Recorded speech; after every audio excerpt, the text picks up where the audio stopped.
Le problème que je veux traiter, commencer à traiter au moins, est le suivant.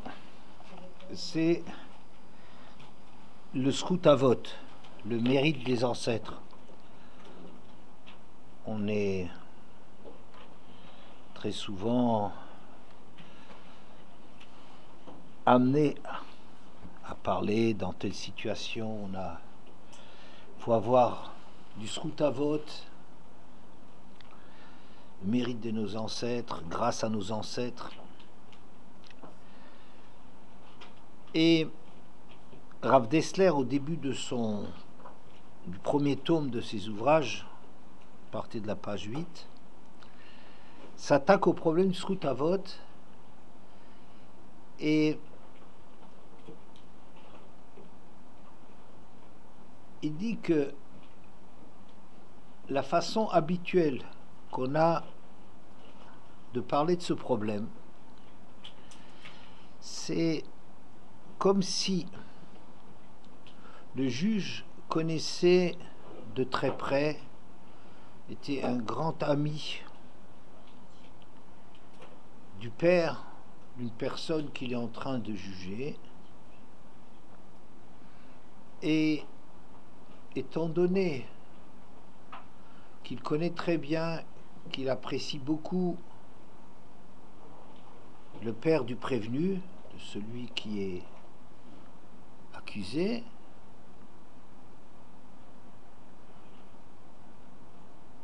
eh bien, il va faire jouer dans le din le fait qu'il apprécie et qu'il doit peut-être des choses même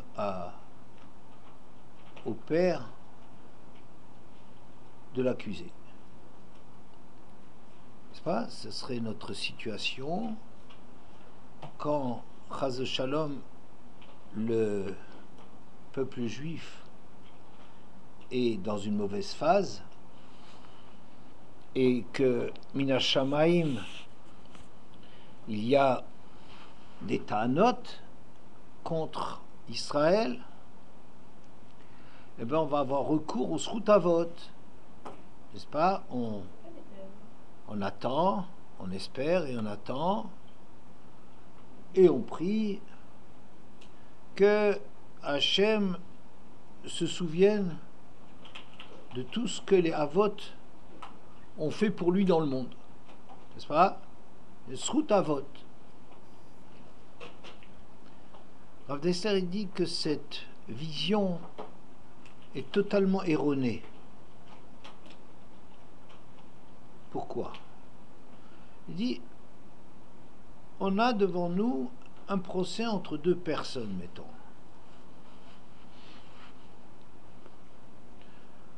Ça pourrait être même entre une personne et l'accusation et le procureur, entre nous et notre Yetzer Hara, le Satan, qui nous accuse. Mais imaginons, le plus simple, c'est quand il y a un procès entre deux personnes.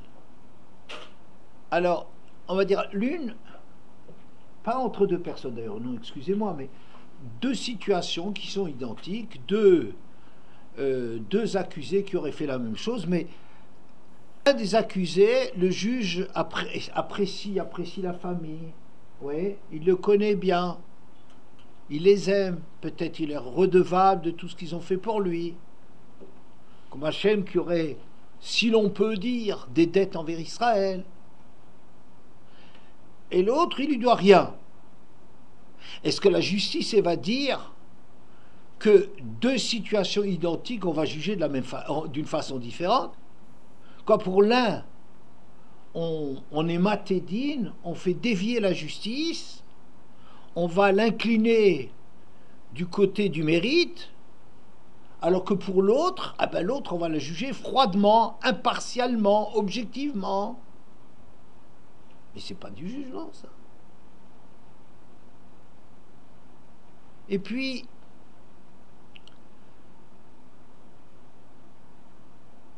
il y a un rachis extraordinaire. Hachem asher lo yikach shochad Hachem ne reconnaît pas les gens, ne fait pas de favoritisme et il ne prend pas de présent corrupteur, comme on dit, de pot de vin. On ne peut pas l'acheter.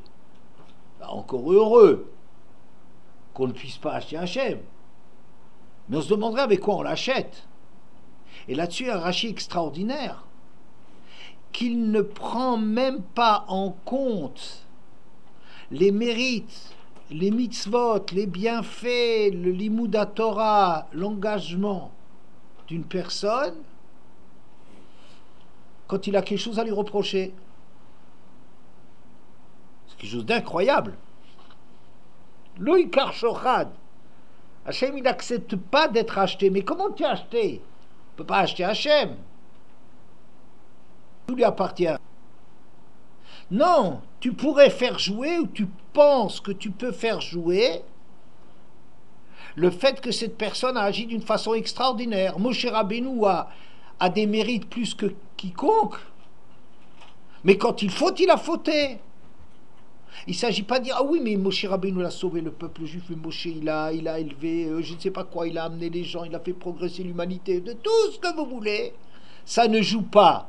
Quand il désobéit, il désobéit. Quand il s'agit de juger, Loïkar Shochad, Hachem n'accepte pas d'être acheté, même avec le bien. Ça veut dire, il récompensera Moshe Rabbeinu d'une façon indescriptible dans l'Olam Haemet. D'accord? C'est clair? Hachem, il est juste. Mais quand il est en train de juger, il le juge. Et puis, dit Rav Dessler, Chotamo chez la Kadosh Baruch Hu, Emet, la marque, la signature d'Hachem, c'est l'Emet. Ça veut dire que Hachem, il est tellement Emet qu'une chose qui va émettre jusqu'au bout, c'est l'Emet d'Akadosh Baruch Hu. Ça veut dire, même si on est sensible à cette situation de « Ah, mais je lui dois beaucoup, c'est une façon de lui rendre son père en étant favorable à son fils. » Ouais, mais ça, c'est humainement parlant, je peux même pas faire autrement, quoi. Je suis coincé. Quand c'est l'occasion, une fois, de rendre à quelqu'un les biens qu'il t'a donnés, les bienfaits qu'il a fait pour toi.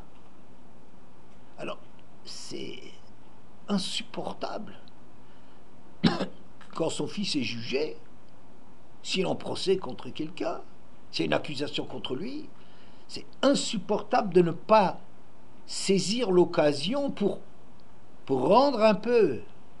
Mais Hachem, c'est pas ça. Hachem Eloké Emet. Ça veut dire chez lui, il n'y a que la vérité, rien que la vérité, et vraiment la vérité. Or, la vérité, c'est que quelqu'un qui a fauté, il a fauté. Si quelqu'un a fait ce qu'on lui reproche, il l'a fait. Peu importe son père et son grand-père, et tout ce qu'on lui doit et tout ce qu'on lui doit pas, c'est pas le cadre dans lequel on peut rendre à quelqu'un ce qu'on lui doit que de protéger, favoriser, fermer les yeux sur les agissements de son fils. Je comprends que c'est, humainement parlant, extrêmement difficile, mais Hachem, il est Emet, et vraiment Emet. Comprenez? Donc, dit Rav Dessler, ce que nous appelons, ce que nous imaginons être le Zchut Avot, le mérite des pères, ça ne peut pas être de la façon dont on l'envisage, nous l'envisageons. Ça marche? Alors que c'est Zchut Avot. Et Rav Dessler, il dit quelque chose d'extraordinaire. Il dit, un juge dispose de deux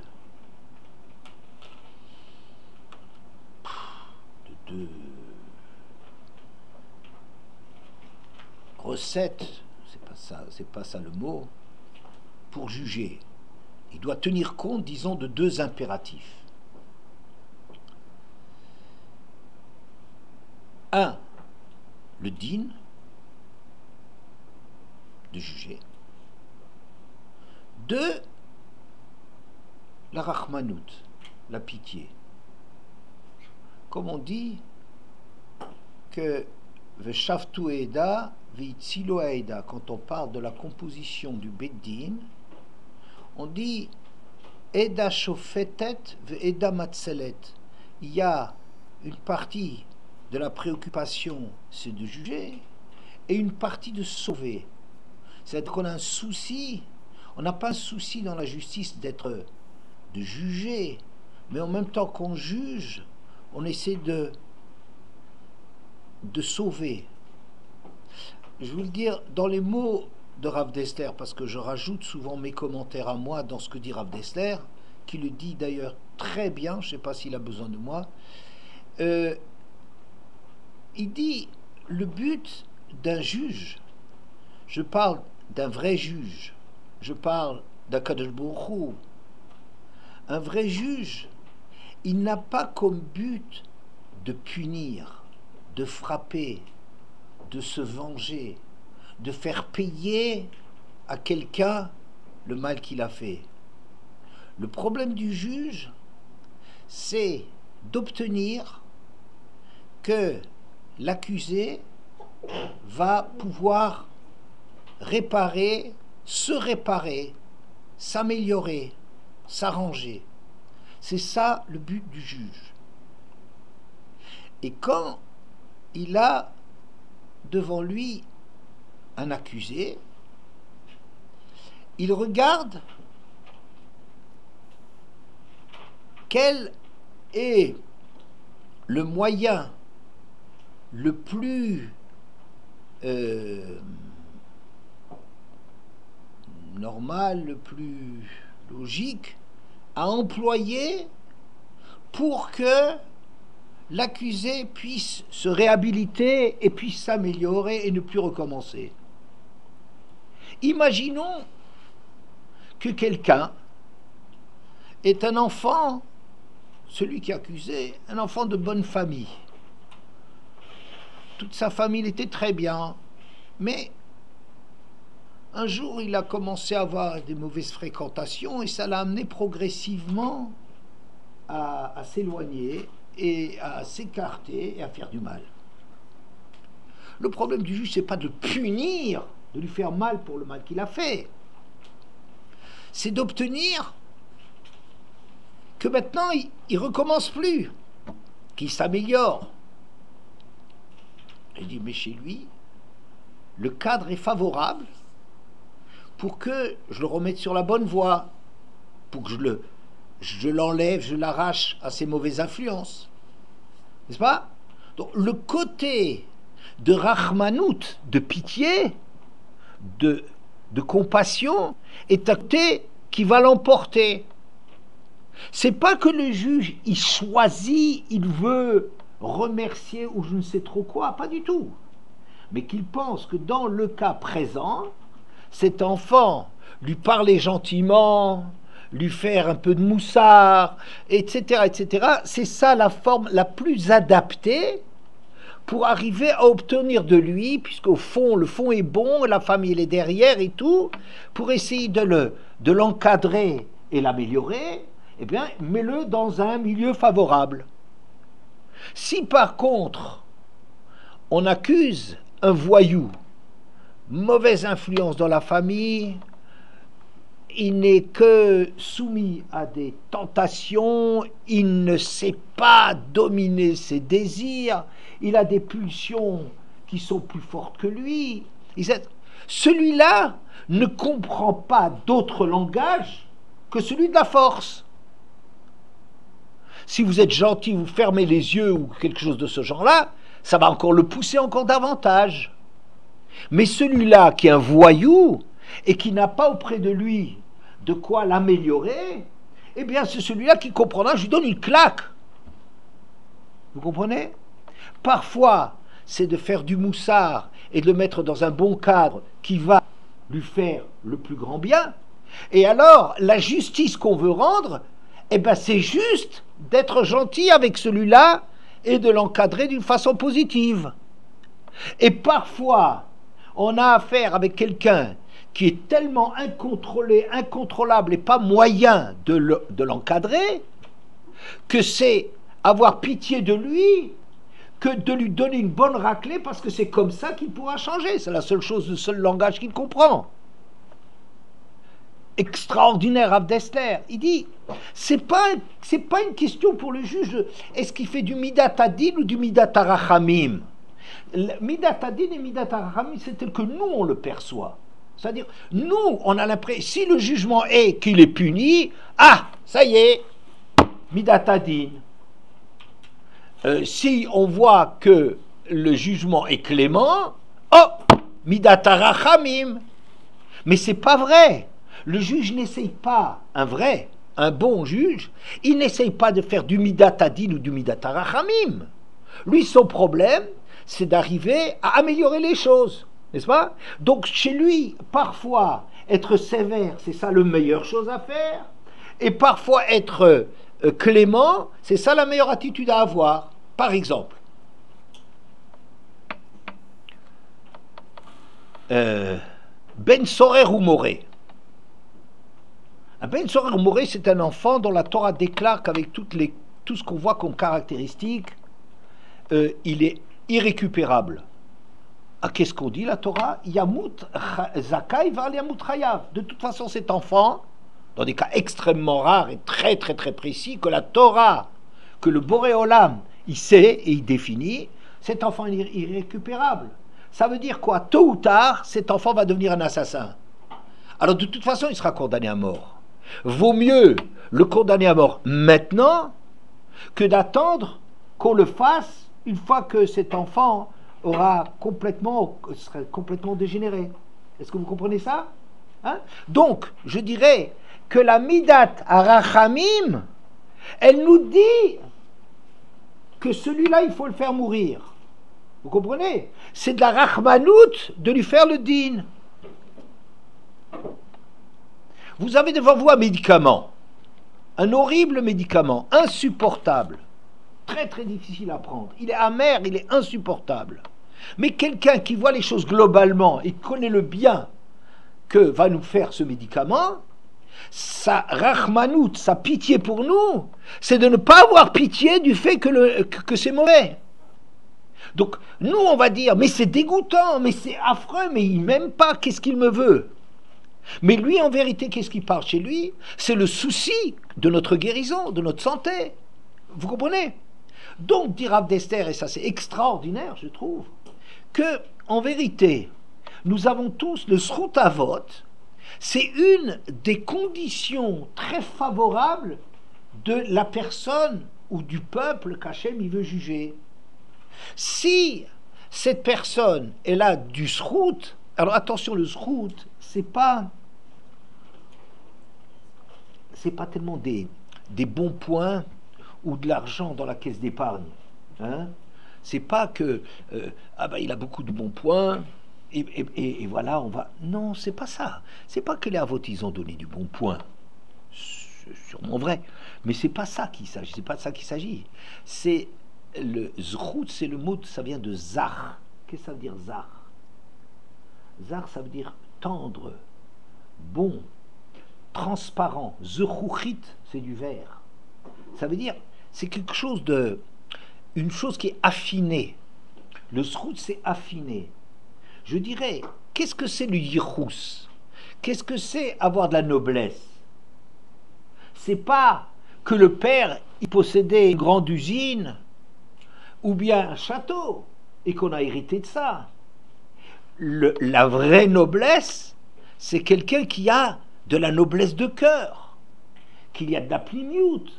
Hein, comme on dit dans la Gemara, on dit, quand on cherchait un chidour, en Eretz, on regardait que si jamais il y a deux familles qui se disputaient, les premiers à se taire, Shma minam yuchastfe, celui-là est plus noble que l'autre.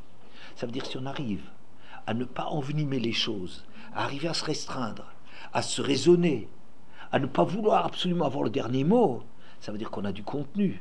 Ça, c'est miuchas. Ça, c'est l'ichus. Ça, c'est avoir du contenu. Vous comprenez?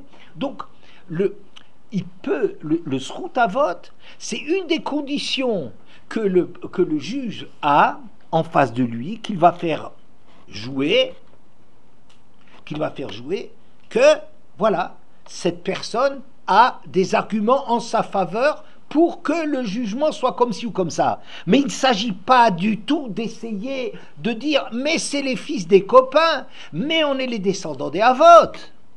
Ça, c'est pas la façon de juger d'Hachem. La façon de juger d'Hachem, il n'a pas de pote, il a une justice. Sauf que la justice pour les mêmes actes ne donne toujours les mêmes résultats. Mais la préoccupation est partout, faire du bien à l'enfant. Et si le médicament, la potion, elle est cruelle, elle est dure à avaler, nous on appellera ça midatadine, mais c'est pas du midatadine. C'est que la rachmanout, la pitié du médecin pour son malade, l'oblige à absolument faire cette opération ou à prendre ce médicament, à avaler ce médicament. Vous comprenez? Et dans l'autre sens aussi. Hein, donc, vous voyez, c'est ça le Srout Avot, dit Rav Dessler. D'accord? Bien. Et c'est très remarquable, hein? Très remarquable, Rav Dessler. On va avancer. Oui? Plus fort. Dans tous les cas, il y aura de la rachamim. Oui, dans tout le cas, être cruel avec quelqu'un pour lequel c'est seulement pas cruel, mais être sévère et le frapper et le sanctionner, ça procède, ça vient du souci de vouloir lui faire le bien.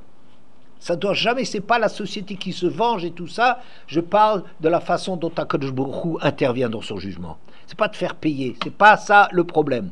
S'il s'agit de nettoyer des choses chez toi pour truc, c'est un autre chapitre. Mais le jugement d'HaKadosh Baruch Hu, c'est un jugement qui ne cherche que le bien. Parfois c'est une forme bien, parfois c'est une forme qui est plus dure. Alors nous on appellerait ça Srout et Rachamim, mais c'est pas du tout qu'Hachem il est bien pour les uns et sévère pour les autres. Chacun reçoit exactement ce qu'il mérite. D'accord? Bien. Donc, on voit avec ça, Rav Dessler, où il place ou où il ne place pas le Srout Avot. Bien? J'avance. Le Midrash, dans Bechukotai, à la fin du Perek Lamed Vav, du Midrash Rabbah, dit la chose suivante. Admatai Srout Avot Kayemet. Jusqu'à quand est-ce que le Srout Avot il existe?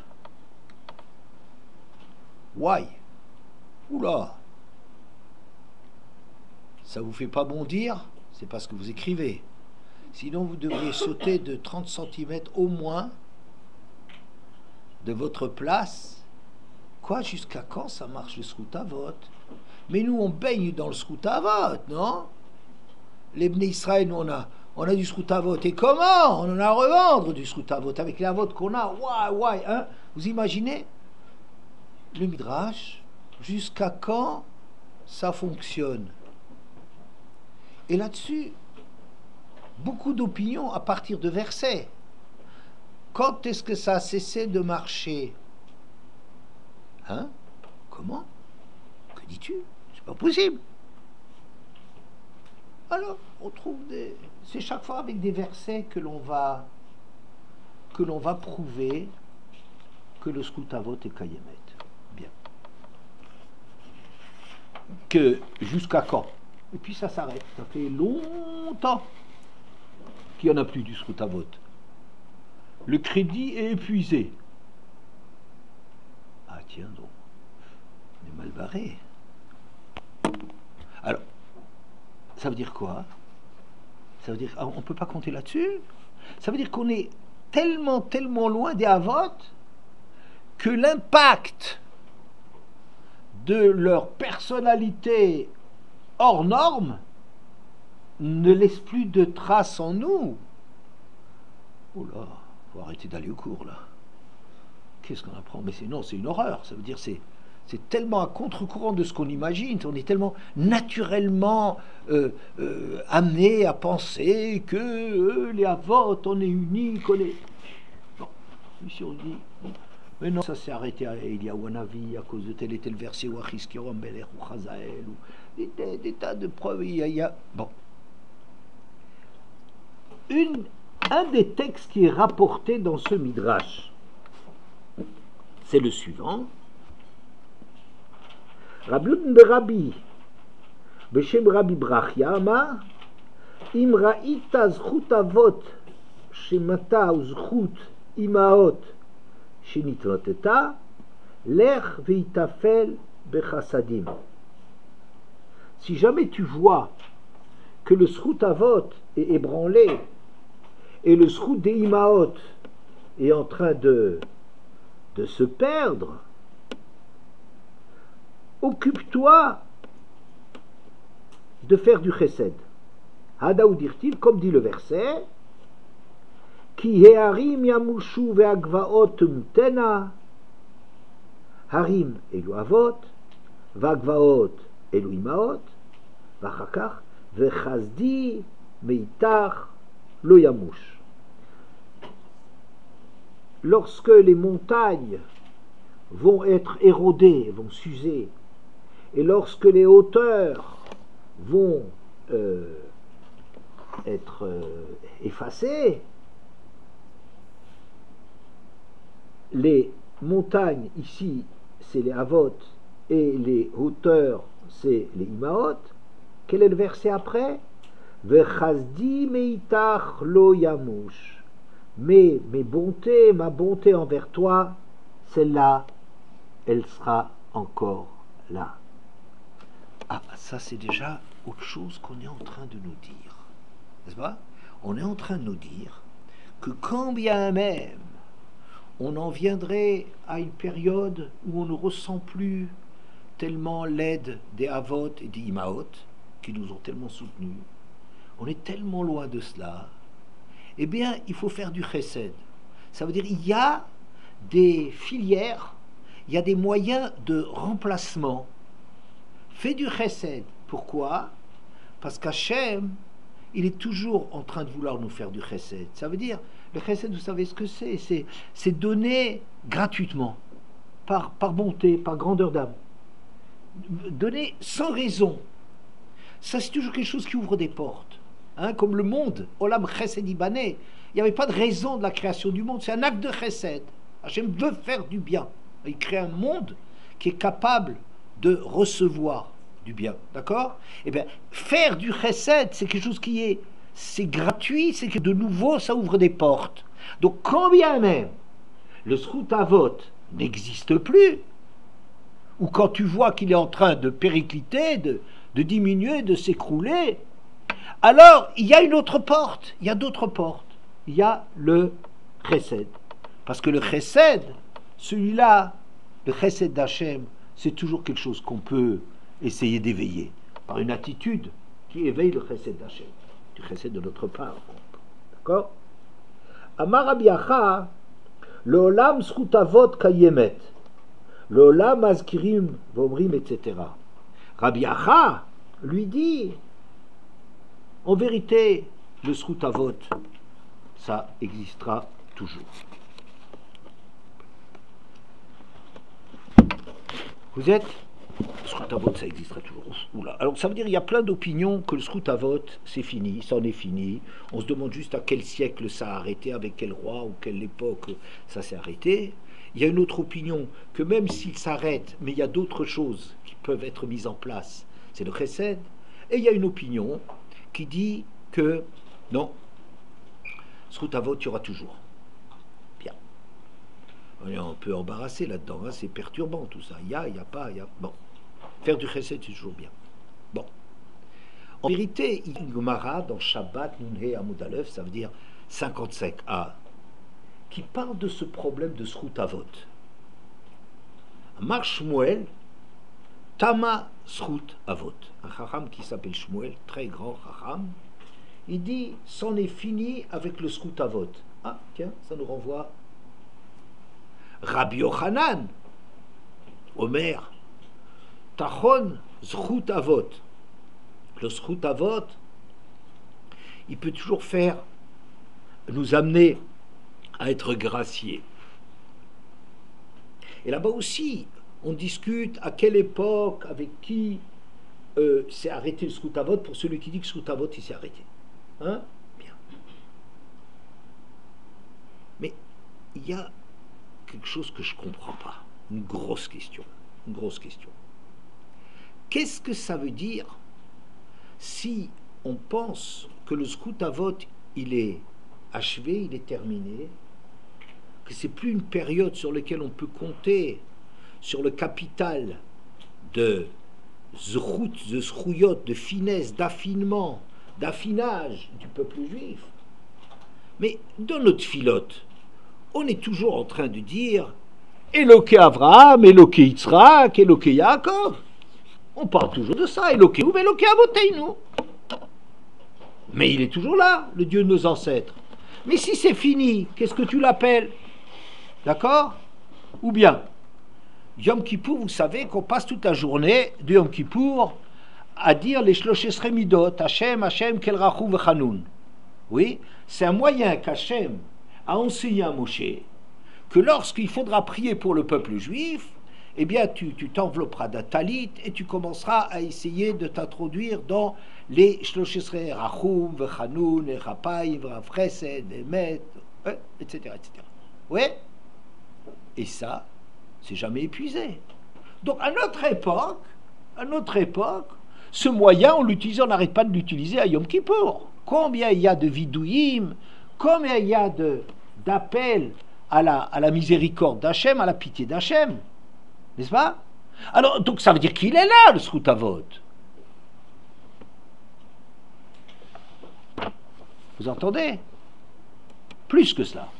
Dans les malédictions de Bechukotai, alors, il y a toute une liste, 49 malédictions, et à la fin,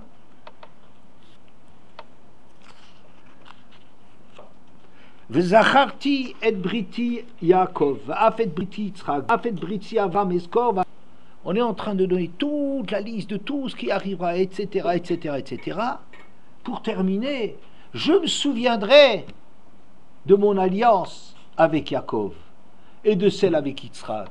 Je me souviendrai de mon alliance avec Abraham. Je me souviendrai de la terre d'Eretz. Ah, mais on vient de parler de toutes les malédictions. Maintenant, il reste le souvenir d'Hachem. Et le verset qui me touche le plus là-dedans, c'est de dire, donc ça c'est dans Vaïkra, dans Bechukotai, Perek Kavav, le pasuk même Dalet, Ve'av gamzot biotam be'eretz oivehem lo ma'astim ve'lo ga'altim lechalotam l'affaire briti tam ki ani Hashem Elokehem. Et en dépit de cela, ça veut dire avec tout ce que les Bnei Israël se sont déglingués, n'existent plus, ils sont écroulés complètement, quand ils seront dans le pays de leurs ennemis, l'homme à Astim, je ne serai pas écœuré d'eux, velo ga'altim, et je ne les vomirai pas le chalotam pour les faire disparaître, l'affaire briti tam pour annuler mon alliance avec eux, qui ani Hashem Elokehem. On ne peut pas être plus clair que ça. On ne peut pas être plus clair que ça. Vous suivez? Ça veut dire qu'on dit clairement, et il y a plein de preuves là-dessus, qu'on est tout le temps en train de parler du Zchut Avot. C'est très joli de dire Tamas Zchut Avot, il n'y en a plus. Qu'est-ce que ça veut dire ça? Il n'y en a plus. Et nos prières qu'on fait maintenant, en se réclamant d'être les descendants des Avot, hein? Et les Shloshes Midot, et la Torah elle-même, qui dit en dépit de tout, jamais je les lâcherai, même dans les périodes les plus obscures dans l'histoire, où ils sont tellement éloignés, ils sont tellement en galoute par rapport à ce qu'ils devraient être, et ben moi, même dans le pays de leur ennemi, quand c'est Chutz d'Eretz même, je me souviendrai, je les aiderai. Alors qu'est-ce que ça veut dire? Tamas Zchut Avot. Comprenez? Alors, en deux mots, il y a une discussion de savoir si le Zchut Avot existe encore ou s'il n'existe plus. Hein? Il semblerait, de la plupart des textes, que le Zchut Avot c'est fini. Parce qu'il y a beaucoup d'opinions, quand est-ce que ça s'est arrêté? Plein de textes là-dessus. Il y en a qui disent non, Rabbi Acha, ou bien Rabbi Yochanan dans la Gemara, ils disent non, le Zchut Avot ça existe. Hein? Bitachon, Srutavot, c'est une fois un peu bizarre de le dire qu'il existe encore. Ça veut dire que le Srutavot va encore nous faire grâce, nous faire trouver grâce. Il y a encore quelque chose de très bien qu'on a vu en passant, que quand il n'y a pas de Srutavot, tu as autre moyen d'agir, c'est avec le Chesed. Le Chesed, c'est toujours une porte qui est ouverte et qu'il faut l'ouvrir grande. Et quand la porte de notre cœur est ouverte, la porte du cœur d'en haut est ouverte aussi. D'accord ? Bien. Mais contre cela, il y a l'évidence de toutes les tfilotes, de toutes les demandes qu'on fait, dans lesquelles il y a une présence et une garantie qu'Hachem, il est là. Je ne serai pas écœuré d'eux au point de vue. Je vous en veux, mais pas à mort. Je vous rejette, je vous vomis, pas pour vous éliminer. Alors on ne comprend plus. Alors il y a un des balais Tosfot. Tosfot, c'est un des plus grands commentaires de la Gemara. C'est une école qui a commencé avec les petits enfants de Rashi. Ça donnait des écoles pendant 2 siècles, à peu près 1 siècle et demi, 2 siècles, qui étaient les descendants de Rashi, direct. Les écoles qu'ils ont faites, c'est une très très très grande école de discussion, de critique, d'étude de la Torah. Et un des plus grands, c'est Rabbeinu Tam. Et Rabbeinu Tam dit la chose suivante. Tam Srutavot. Il n'y a plus de Srutavot. Mais Brit Avot, ça non. Ça n'a pas disparu.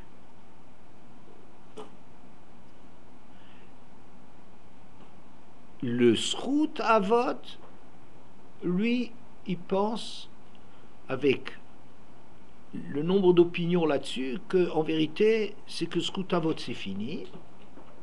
Mais Brit Avot, ça n'a pas disparu. Comme vous voyez d'ailleurs que c'est marqué Vezacharti et Briti Yitzhak va Briti Yitzhak va fait Briti Avraham, est-ce que on parle du Brit, n'est-ce pas? On parle du Brit. L'alliance que j'ai conclue, celle-là, elle sera toujours présente. Alors, on a un problème. Il n'y a plus de Srutavot, mais il y a quand même un Brit. Mais ça veut dire quoi? Quoi?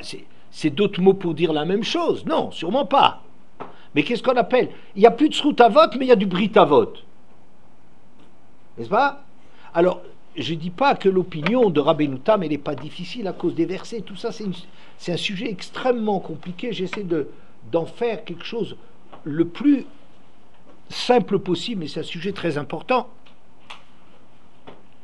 Mais je vais, pour vous donner une idée de ce que ça veut dire, le Srutavot et le Britavot qui ont l'air d'être... Oui, le Srutavot, ça n'existe plus. Le mérite des pères, on est tellement loin qu'il ne reste plus en nous de... Mais c'est pas vrai d'ailleurs. Qu'est-ce que ça veut dire? On reconnaît même dans l'histoire, on va reconnaître les gens qui descendent d'Avraham, Yitzhak et Yaakov, parce que c'est des Baïchanim, des Gomlech Hasadim, des Rachmanim. Vous connaissez tout ça. On a des choses de nos ancêtres. On a des choses, on reconnaît un juif par le fait qu'ils ont un chesed extraordinaire et une baïchanout, un sens de, il y a quelque chose au-dessus d'eux, une gêne, une conscience de, il y a quelque chose devant. Shiviti Hashem le Negvitamid, c'est Yitzhak Avinu dans Kedat Yitzhak, ça a laissé une trace chez nous. La Rahmanout de Yaakov, c'est des caractéristiques de juifs. Alors on ne dit pas que Srutavot n'est plus là, ça existe. C'est très compliqué cette histoire. Oui. Alors, je vais vous citer un texte que je crois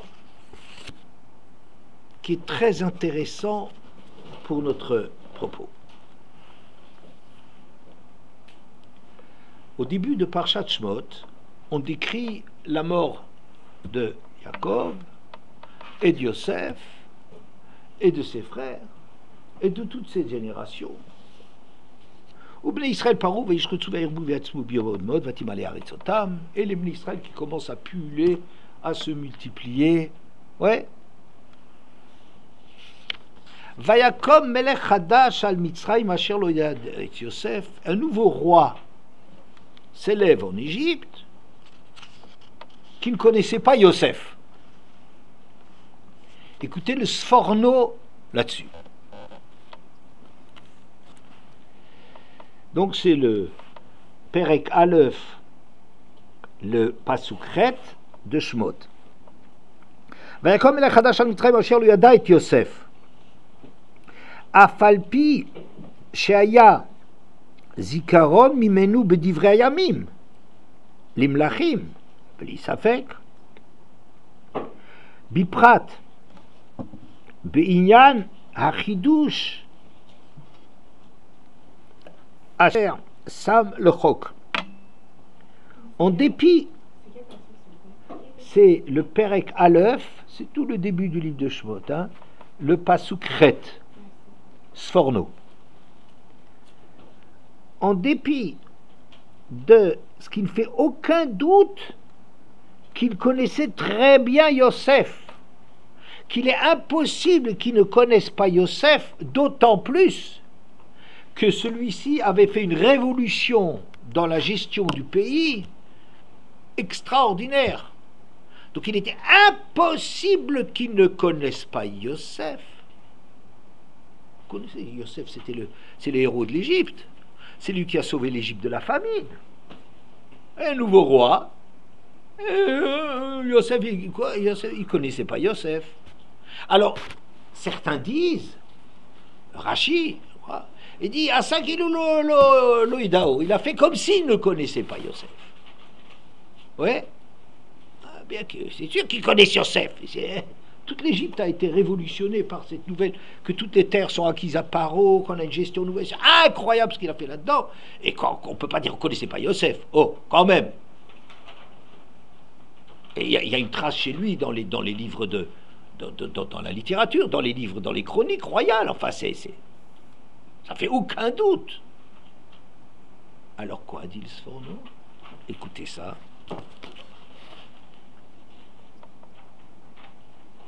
Lo alta al lev hamelech hachadash efsharut heyoto mize ha'am ושהיה עם זה ראוי לשאת פנים לעמו בעבורו.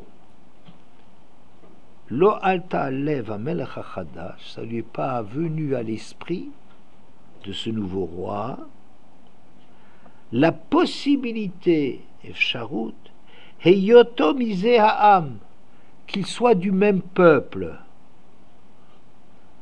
Il était tellement dégénéré, les juifs qu'il avait devant lui, qu'il ne voit pas, c'est pas qu'il ne sait pas ce qu'il y a avec Yosef, il sait très bien.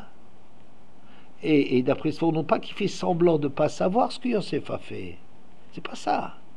Mais il ne voit pas que les gens devant nous, c'est les enfants des autres. Les enfants des autres, ceux qui ont fait du bien à l'Égypte, c'était Yaakov en tête, c'était Yosef. C'était des gens, des tzadikim, goumourim extraordinaires, qui ont tout fait pour l'Égypte, qui ont sauvé l'Égypte. C'est des gens extraordinairement exceptionnels.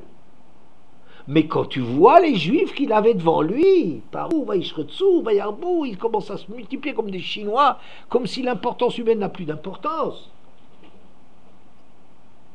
Ils ne voient pas que ce sont les descendants.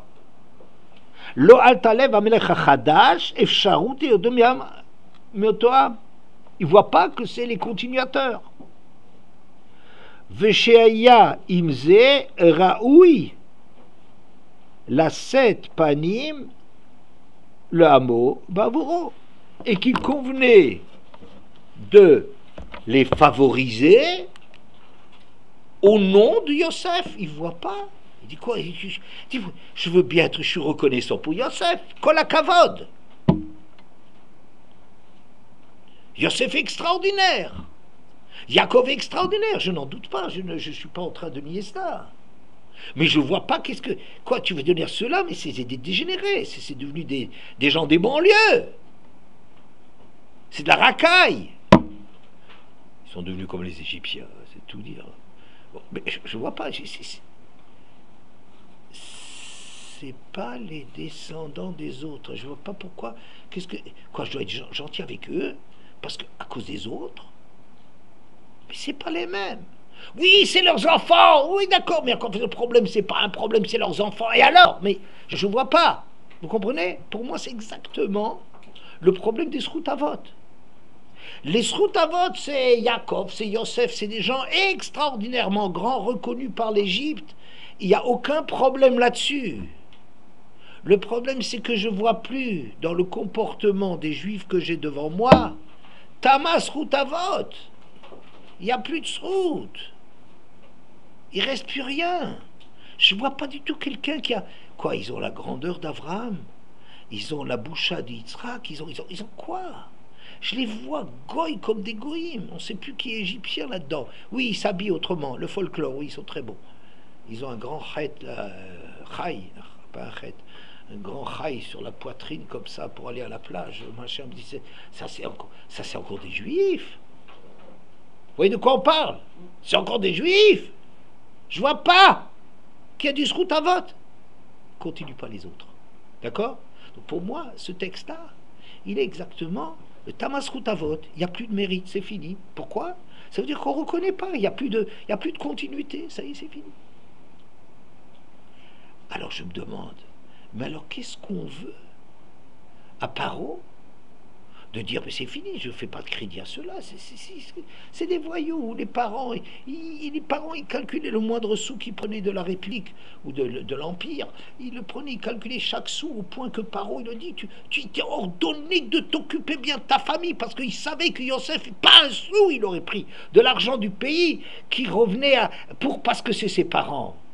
Il le savait tellement qu'il a dit, je te ordonne que tu dois soigner ton père et lui prendre les meilleures choses. Je te l'ordonne, parce qu'il savait que s'il ne lui ordonnait pas à Yosef, il n'est pas question que Yosef, même pour son vieux père, qu'il lui donne une protection. Oui. Le problème donc, il est comme ça. Si le paro ne voit pas dans les descendants le même peuple, il a quelque part raison. C'est ce qu'on dit nous quand on dit Tama Sroutavot. Qu'est-ce que tu lui veux? Alors je dirais, oui, il y a une chose. Il y a le Brit Avot. Parce que ce que je voulais avec ce Sforno, vous parler de la différence qu'il y a entre... Il n'y a plus de Sroutavot, mais il y a du Brit Avot. Alors je dis, mais ça a l'air d'être un jargon, c'est des mots comme ça convenus, mais ça renvoie à quoi? Qu'est-ce qu'on dit avec ça? Je pense qu'on dit la chose suivante. Le Sroutavot, c'est moi, par rapport à mes ancêtres, est-ce que je le ressemble ou pas? Est-ce que... qu'est-ce qui ressemble à son papy, celui-là? Ouais. Est-ce qu'il y avait encore des enfants qui ressemblaient à papy Yaakov ou à papy Yosef? Quand je le vois, je suis ému. Je suis ému quand je vois les petits juifs comme ça. Ils ont des yeux tellement brillants. Ils sont tellement vivants et tout ça que je vois les ancêtres avec ça. Oui. Mais ça a l'air d'être... C'est devenu des drogués. C'est devenu des gens qui font du business avec n'importe quel moyen. Mais c'est rien, c'est de la racaille. Ça, c'est le problème vu du point de vue des Bnei Israël. Sroutavot, fini. Mais Brit Avot, c'est autre chose. C'est du point de vue de Paro. Dis-moi, toi, les Bnei, c'est vrai qu'ils ne méritent pas. Mais toi, tu as un engagement par rapport au père. Tu dois quelque chose au père. Tu as quand même une dette par rapport au père. Il y a une dette. Ses parents, ils ont sauvé l'Égypte.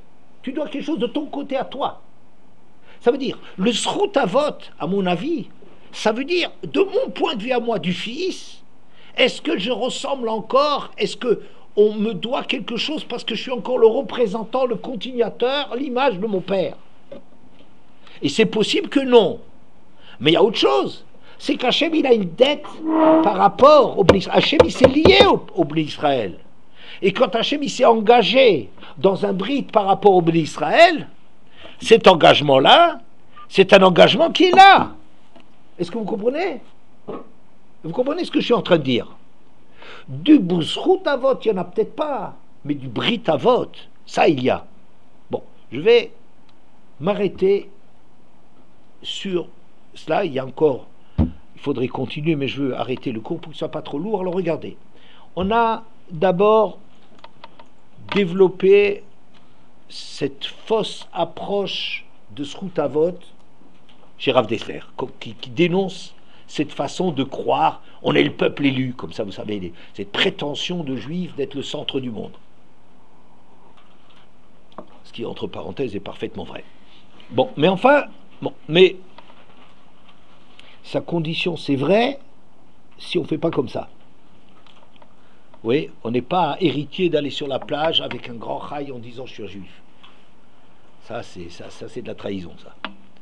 Mais peu importe, c'est pas ça le cours. Alors, il y a, Rav Dessler a dit, qu'est-ce que c'est?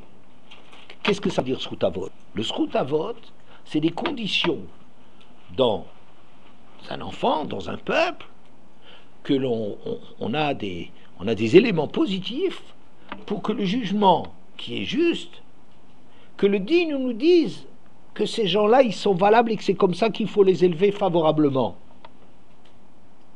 Qu'on a d'autres moyens que de les punir, de les exiler, de détruire le Beth Amikdash pour arriver à quelque chose. N'est-ce pas? Bon, c'est ça ce que ça veut dire. Donc, c'est ça le Zchut Avot. Conditions favorables qui existent.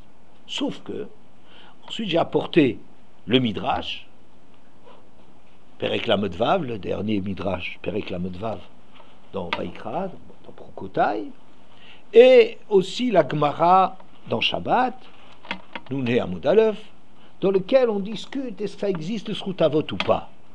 Et en règle générale, on pense que Tama Zchut Avot, qu'il n'y en a plus du Zchut Avot.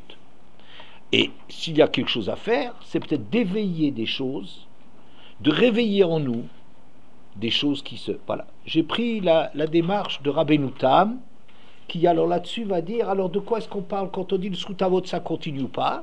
Alors il va dire, oui, sous la forme du Brit Avot. Mais quelle est la différence entre Zchut Avot et Brit Avot? Que le Zchut Avot, c'est de notre point de vue à nous, mais le Brit Avot, c'est Hachem, il est engagé par rapport à nous, et c'est pour ça qu'on trouve dans tellement de textes le fait que nous, on touche toujours le fait d'être les descendants des Avot.